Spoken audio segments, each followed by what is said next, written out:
Hey gang, welcome to another episode of Digging with Seven. Can you see this chimney back here? Old house site. Let's see what we can find around it.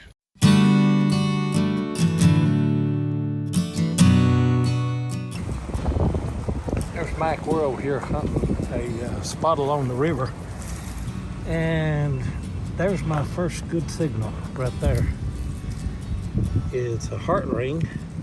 That would be something to do with a kid because it's got the tabs on the sides. Still a good find. Still working the old house site here. I don't know if you can see it or not, but there are chimney rocks right there. I'll get a close-up of them in a moment. I got a good brass sound right here, and I believe it's some kind of a hubcap, wheel cap for an old automobile or wagon or something. Screaming signal.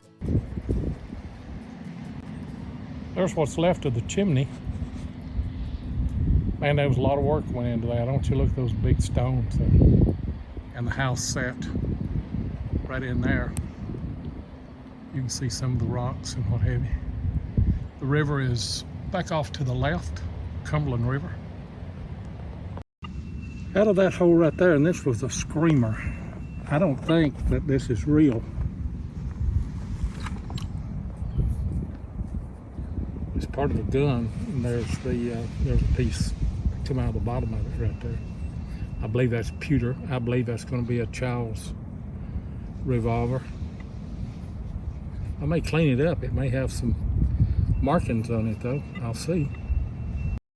Down below the chimney now, and I dug a hole right here, and I've got a jar lid. Those are common finds around old house sites.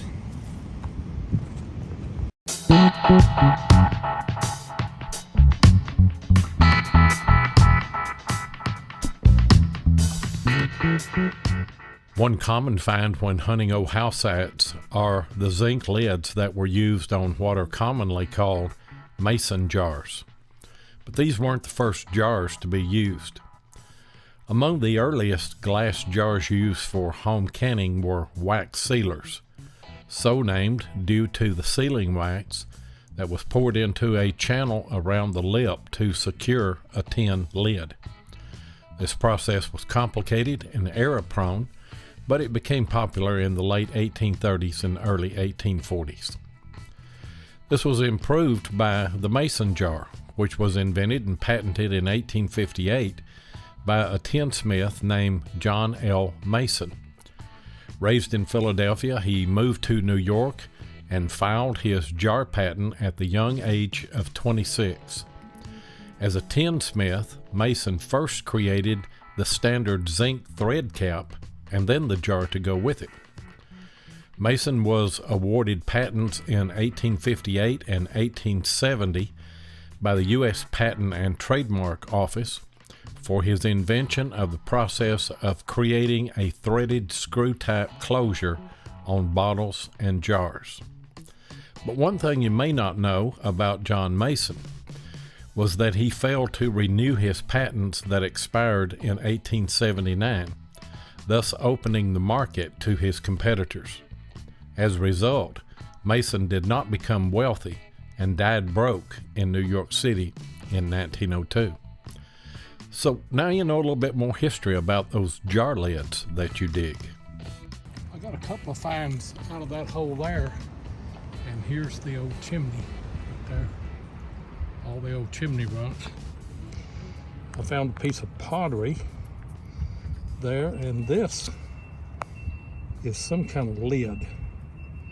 I don't know if that would have went on an oil lamp or a lantern or what. Pretty neat.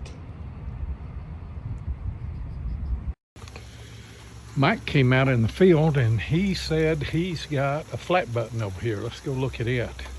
Laying right in the bottom of the hole. Thought he had an Indian.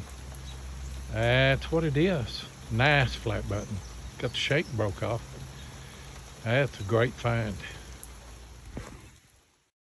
I'm out here in the field and I've got the top to a ladder.